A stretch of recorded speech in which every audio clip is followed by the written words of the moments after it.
et jah, et mina olen Heleme Metsal, töötan Tallinna Sadamas üsna märkimisväärselt kaua aega juba. Ja tegelikult minu nagu taust ei ole üldse nagu geoinformaatik, et ma olen oma erialalt hoopis ehitusinsener. Ja mina pigem esindan seda ruumi andmete ja muude andmete kasutaja poolt, et seda hästi mugavalt ja lihtsalt. Kas see pilt läheb edasi? Oota. Kohe. Ei lähe. Vahva. Kohe. Ühesõnaga, ma nii kaua küsin, et siis kui palju teist tegelikult teab Tallinna Sadamast kui ettevõttest? Igaks juhuks kontroll küsimus. Mul on nii kurb näha nii vähe käsi. Te olete praktiliselt sadama kõrval, eks ju. Et kuna me oleme äriettevõtte, siis me peame tegema ka natuke oma ettevõtte tutvustust ja see on nagu üks meie ülesanne, kui me jääme avalikult esinema. Et Tallinna Sadam on siis Eesti üks suuremaid, on kõige suurem nagu sadamate kompleks, me teenindame reiseid, läbi meie sadamate liigutatakse kaupa, me oleme laevaomanikud läbi oma tütarettevõtete ning meil on ka kinnisvara. Et tegelikult kõik te olete kindlasti kuskil miskil moel meie tegevusi tajunud, aga ilmselt mitte teadvustanud. Alates 2018. aastast me oleme ka börsiettevõte, et kui esialgu me kuulusime 100% Eesti Vabariigile, siis pärast IPO-t siis 67% kuuluvad Eesti Vabariigile ja meil on siis 33% erainvestoreid, keda on siis väga palju tegelikult kokku üle 22 000. Ja me oleme selles mõttes hea börsiettevõte, et me ikkagi oleme orienteeritud dividendide maksmisele ka. Nagu ma ütlesin, et me oleme küll kuulunud läbi aegade Tallinna Eesti riigile, aga me oleme ikkagi äriettevõttena töötanud ja me maksame oma äritegevuse kasumid suures osas siis oma omanikele, et me nagu ei tööta ega investeeri läbi riigieelarve. Meil on kokku tegelikult üle 4 sadama, nendest ma räägin pärast edasi juurde, need on üle Eesti, eks, et suurim kaubasadam on Muuga sadam, Vanasadam kohe kõrval siin, kus siis meil käivad tihedad liinilaeva liiklus Soome ja Eesti vahet ja ka Rootsi-Eesti vahet, ka kruiisireisijaid on. Paldiski Lõunasadam, teine suuruselt kaubasadam, väike Saaremaa sadam saare peal, Saaremaal ja siis on laevaliikluses osas siis oleme siis parvlaevaühenduse ees läbi saarte ja mandri vahel. Et seal siis me ise sadamaid ei oma, et pigem on siis ainult laevad meie omad ja need süsteemid, mida me kasutame, on meie omad. Mis on digisadam? See on ka niisugune mõiste, et sellest räägitakse üht või teist ja kolmandat pidi ja siin on keskendutud ka rohkem nagu ühele osale sellest, mis võiks olla digisadama osa. Et meil on siis, see on meie IT-osakonna poolt tehtud nagu teekaart ja definitsioon, et mis digisadam olema võiks. Et on siis nii-öelda nutikad andmeliikumised siis targast arneahelas, loomulikult kesksed funktsioonid, mis tegelikult on meil juba suhteliselt palju välja arendatud juba ja siis on sadamala haldamine ka ja siis millest see kõik vajalik on. Ja mina siis nüüd keskendun siis sadamala haldamisele ja sealt siis info saamisele. Et nagu me ütlesime, et meil üks nagu suur ärisuund ongi nagu kinnisvara omanikuna ehk ka infrastruktuur on ju kinnisvara ja seal me siis haldame ja hooldame oma sadamaid. Neid on siis kokku 4 läbi ajaloo, siis Vanasadam, Muuga sadam, Saaremaa sadam ja Paldiski Lõunasadam, siis kus kohas me vastutame siis taristu arendamise, hooldamise ja siis ka veealadel, siis meile määratud veealadel siis navigatsiooni eest. Digitaalne kaksik. See on ka nüüd huvitav asi, et me oleme tegelenud sellega tegelikult või selle defineerimisega juba aastast 2010. Et üsna pikalt on ju, et kuidas seda siis defineerida ja mis see tegelikult tähendab.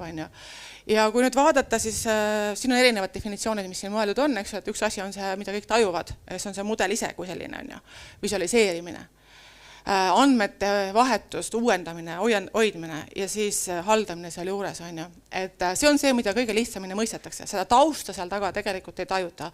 Kasutajad näevad pigem seda äratundmist, et see on see, kus nad tegelikult reaalselt elus on ka. Mis meie jaoks on oluline, et me püüame seda digitaalset kaksikut arendada oma sadamate osas niimoodi, et meil oleks ka olukorra teadlikkus olemas tulevikus. Kuid see teekond ei ole üldse olnud lihtne. Et kui me enda jaoks ära defineerisime selle, et me tahaksime hakata oma varasid digitaliseerima, mis nagu nii aastal 2010 oli enamus ikkagi keskmisest vanema inimese peas ja siis paberi peal ja siis muudes arhiivides, et kõigepealt tuli otsida võimalus, kuidas neid olemasolevaid varasid digitaliseerida üldse ja nendest siis hakata üldse mingeid mudeleid looma. 5 aastat me arendasime ühte süsteemi, mida me kutsusime TAMS-iks. Siis juhtus nagu alati, et see TAMS läks hingusele. See meie nagu teenuse pakkuja lihtsalt lõpetas tegevuse, on ju. Ja me hakkasime uuesti otsima siis uusi lahendusi, tegime uue siis, defineerisime oma vajadused natukene tagasihoidlikumaks ja tegime uue hanke, kus me saime siis uueks partneriks siis Hexagoni, arendasime natuke aega seda, seal läksid jälle meile arvamused lahku, meie teenusepakkuja arusaam ja see pakutud teenus, mis ta hankes pakkus, ei ühtinud sellega, mis ta lõpuks meile mitte pakkus, vaid hakkas installeerima ja arendama hakkas. Nii et me pidime selle nagu lõpetama selle suhte ja alustasime siis uuesti praktiliselt nullist siis seekord siis Esli toote Arkissiga. Et ühesõnaga väga konarlik teekond. Kõikide nende 3 etapi juures on üks märksõna, et ilmselt teate, mis märksõna see on. Varade digitaliseerimine. 3 korda andmeid sisestada. Kui rõõmsad inimesed on, kes seda teevad. Eks ju, te teate seda, on ju. Et see on see, mida me siis tegelikult oleme püüdnud oma meeskonnas siis ka natuke motiveerida, et miks me millekski midagi teeme, on ju. Ma lihtsalt toon näiteid. Visuaalselt on nad kõik suhteliselt sarnased. See oli meie esemine, see oli Hexagoni lahendus.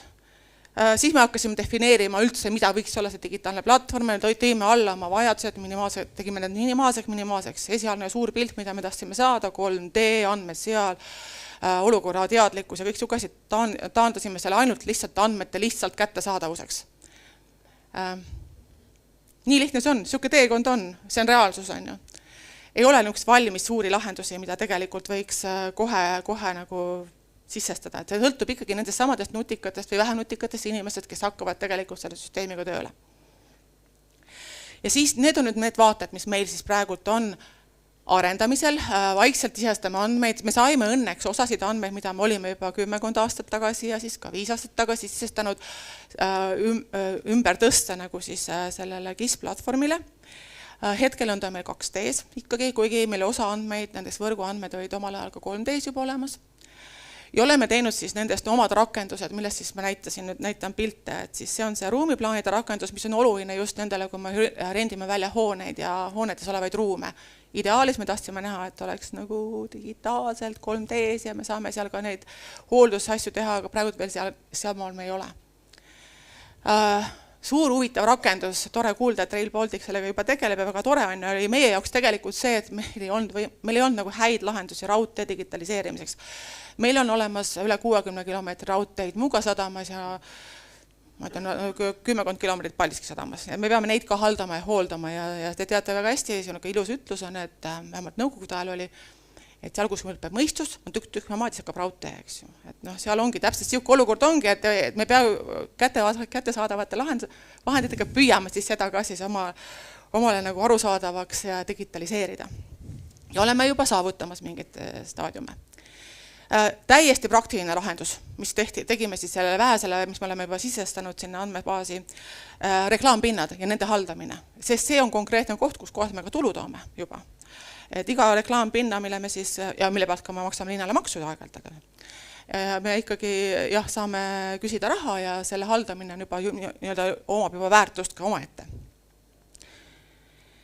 Ja siis on meil olemas ka, et kõik on harjunud selle Google Street View'ga, aga meil on kinnised alad ja Google'i autod me sinnale sõitma ei luba. Aga samas oma inimesed ja ka külalised me tahame aeg-ajalt ikkagi näidata, et kus miski asub on ja siis me oleme siis arendanud siis enda ka selle nagu Google Street View sellele samale GIS-platvormile peale, nii et me saame tegelikult, see on nüüd vaade Muuga sadamast, kaugelt idaosast, et siukest vaadet ilmselt avaliku tee pealt ei näe. Ja siin on see meie teekond. See, mis on sinisega, see on see, mis meil on tehtud. Aga see, mis on oranžiga, see on, mis on vaja veel teha. Ja ilmselt seal muutub veel midagi. Et tegelikult me oleme väga alguses, kuigi me oleme juba 12 aastat sellega tegelenud. 13 saab täis juba, eks ju. Aga paralleelselt sellega, ma ei tea, kui palju teist BIM-i teab, ma siin sõnad on käinud läbi igatahes, Rail Baltic kindlasti teab, eks ju, aga teised jooksu küsin, teate, igaks juhus küsin, tõstke käed, palun. Väga hea.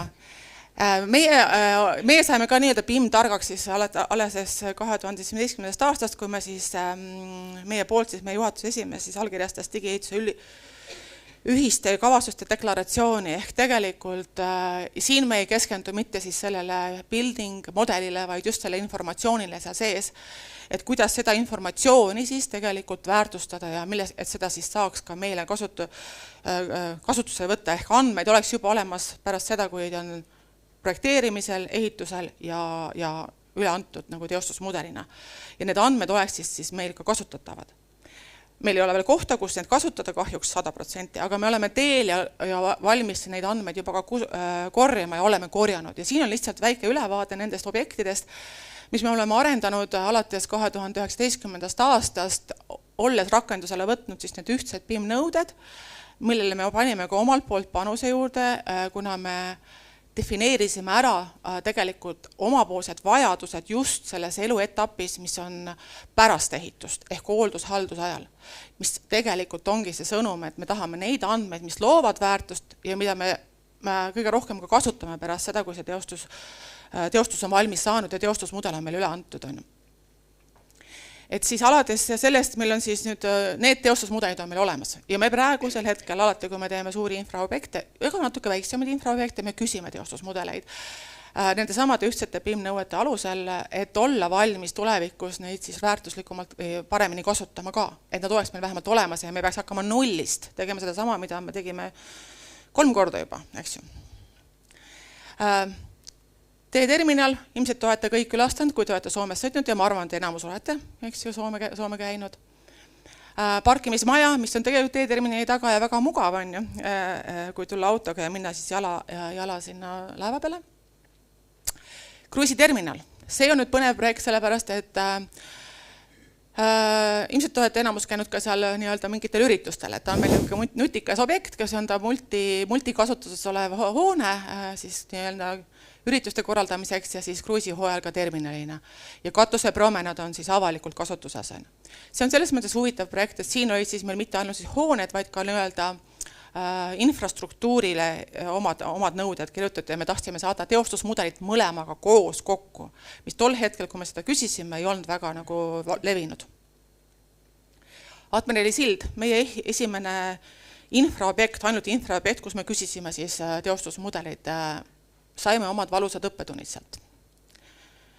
Välinuum, teeterminali väliruum, ilus ala, puhas infraobjekt, ikkagi seotud hoonetega ka on ju, ja sealt selguski tegelikult see, et see ühtne keel ja ühtne arusaamine, mis andmeid vaja on, et see on väga oluline, et see oleks üheselt tehtud ja mida parem, mida laiemasse kasutusele võetakse see ühtne keel, seda parem meile kõigile ja me oleme selle võrra efektiivsemad kohe.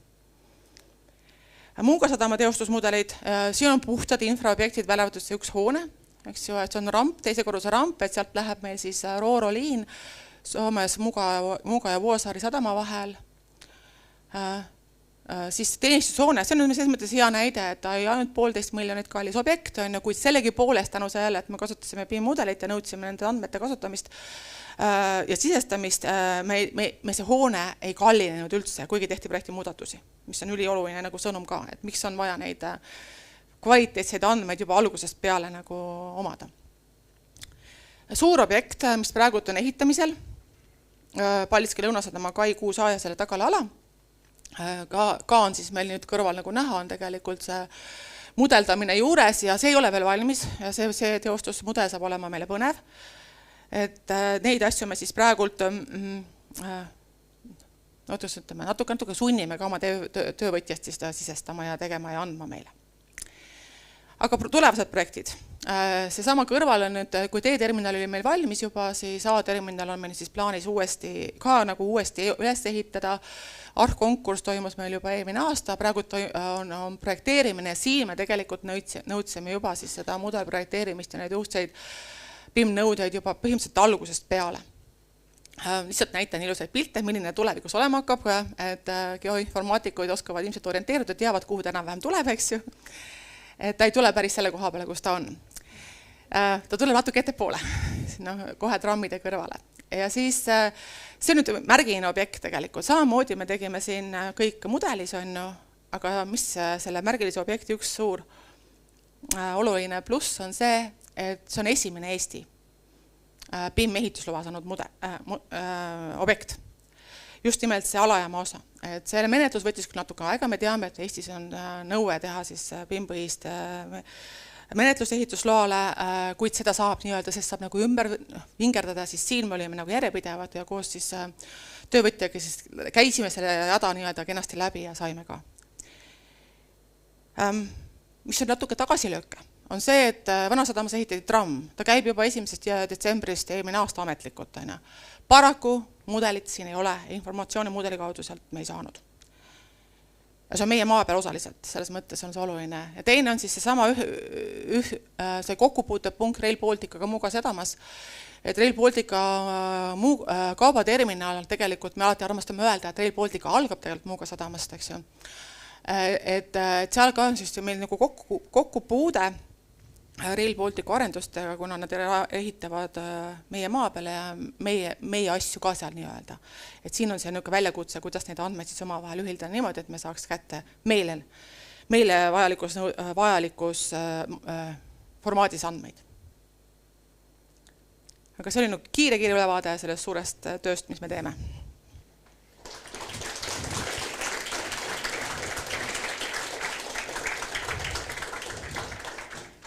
Küsimusi?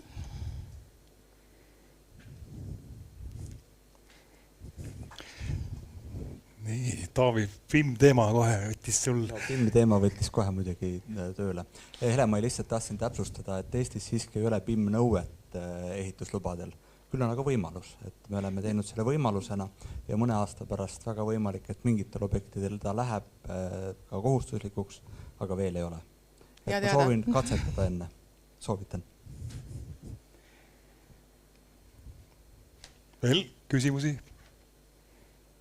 Küsige. Meil veel paar minutit on, päeva lõpp, meil tuleb pidu varsti. Kuidas nende andmetega on, et me täna oleme rääkinud siin hästi palju kaugseire andmetest, et kuidas on võimalik üldse kiiresti suurtel pindadel 3D andmeid saada, et kas droonilendude või aerolendude või helikopterilendudega, et kuidas teil on?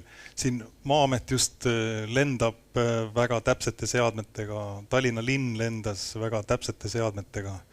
Te ka kindlasti lendate droonidega, kas te kuidagi neid andmeid vahetate või kuidagi ka lepite kokku, et okei, ma lendan, aga ma jagan neid andmeid näiteks siis linnale? See on nüüd hea küsimus, selles mõttes, et jumala õige, seda peaks olema jagama neid andmeid, et pole mõtet neid dubleerida niimoodi ja siis nagu ma ütlesin, me oleme nagu oma vajadusel väga minimaalseks toonud hetkel, et me oleme katsetanud drooniga lendamist ja drooniga andmete korjamist ka, ja me oleme ühel objektil koos Hadesega proovinud siis ka teha ehitusjärelevalvet selle 3D ülelendamisega, aga jah, me alles otsime võimalusi, kuidas seda siis ja vajadust ka mingi hetk, et me hetkel proovime luua need andmed olemasolevad varad sinna sisse ja siis hakata sinna peale ehitama, kuidas siis seda 3D sinna tuua. Et mina ise muidugi oleks ammu teinud selle 3D-sse, aga okei, meil on siis vaja teisi inimesi ka kaasa aidata natuke selle mõttega ja siis ka rahaliselt, selles mõttes, et see võtab ka aega ja kulu ja raha. Aga andmete vajaduse mõistes miks vahepeal on aeg edasi läinud, võib-olla tõesti on vastupidi, et need külgnevad alad on võib-olla juba kellegi poolt kaetud, nii et miks ei võiks jagada neid. On küsida? Kui ei ole, siis täname. Aitäh sulle.